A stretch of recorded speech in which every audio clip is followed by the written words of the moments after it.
Chapter 2. At 6:15 in the evening, 2 days after Alix received this call, the creator of the mirror in question, one Beniamino Guglielmi Battista, known to one and all as Tiny, effortlessly shoved open the 30-pound steel door of his place of employment, Venezia Fine Arts Imports in South Seattle, and heaved his imposing 6'4", 305-pound frame out into the parking lot. Tired, but pleased with his long day's work and looking forward to tomorrow's. Foremost in his mind, though, was whether he still had half a bottle of Chianti sitting on the kitchen counter to go with his dinner, or if he'd better pick some up on the way home. Better safe than sorry, he thought. Besides which, if he stocked up today, he wouldn't have to do his grocery shopping the next day, which was his usual. "Hey, mister, are you Tiny?" He glanced up. The question came from a cocky, skinny kid lounging on the hood of a car, trying his best to look like a streetwise young hood, and doing a good job of it. He was wearing shredded jeans, beat-up sneakers, and a grungy t-shirt with a logo that read, "Uncle Ed's Pot Palace, 611B 3rd Avenue South. Hey, at least it's not crack." Tiny didn't like his looks, but he answered amicably enough. "Yeah, kiddo. I'm Tiny. What can I do for you?" The kid jumped down, on the other side of the car that was safely away from Tiny, yelled, "Dude, if you're Tiny, I'd hate like hell to see a big guy," and took off running. There were only 2 other cars in the lot, and as he passed one of them, a blue Toyota, Tiny thought he saw a quick glance, a single jerky nod from the boy toward the car.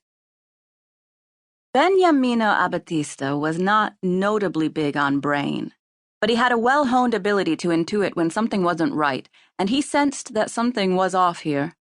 How did this kid know his name? The sun was on its way down, but the car was only 30 feet away, and he could see the driver clearly. A fleshy guy in a flat tweed cap, an old-fashioned newsboy's cap. He wasn't as big as Tiny, but he looked formidable enough. When he saw Tiny looking in his direction, he quickly averted his eyes to stare with great interest at the totally blank 2-story concrete block wall of Gianfrido and Abrams Machine Works. His lips were pursed as if he was whistling to himself, and Tiny was the last possible thing on his mind. That, Tiny definitely didn't like. He considered walking up and asking what was going on, but maybe there was nothing to it. It wouldn't be the first time his imagination had run away with him. Sensing trouble was one thing, actively looking for it was another. Besides, his bus, the 106, was just pulling up to the corner. With a last look at the car, the driver was still scrutinizing Gianfrido and Abrams' wall. He hopped on the bus and headed north. When it reached the Pioneer Square area 15 minutes later, he got off and went into Chong's Quick Stop Market. From the market's shadowy interior, he searched for the Toyota or the man in the cap, but saw neither. He hadn't spotted them from the bus either. Still, he wasn't convinced that all was well. He'd seen the Art World Insider yesterday, and the cover had come as a shock. Ever since, he'd been half expecting the appearance of unwelcome callers. The guy in the car certainly looked like one, and what was that business with the kid? It continued to bug him. A few minutes later, he emerged with his bag of groceries and walked 2 blocks to Occidental Mall, the tree-lined, pedestrian-zoned block of Occidental Avenue South, where he had an apartment above one of its several art galleries. Once through the street door, he jogged up the stairs and looked through the hallway window, which had a view of the street below and of the entrance to the building. Nothing. Just the usual strollers and diners and street people. He began very slightly to relax.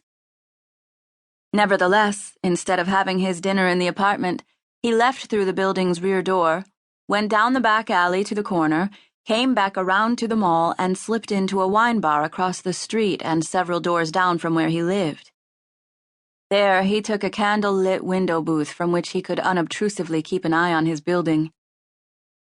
Nothing. He'd downed a couple of glasses of Pinot Grigio to go with his double order of smoked mussels with cucumbers, and he'd gotten to feeling pretty good.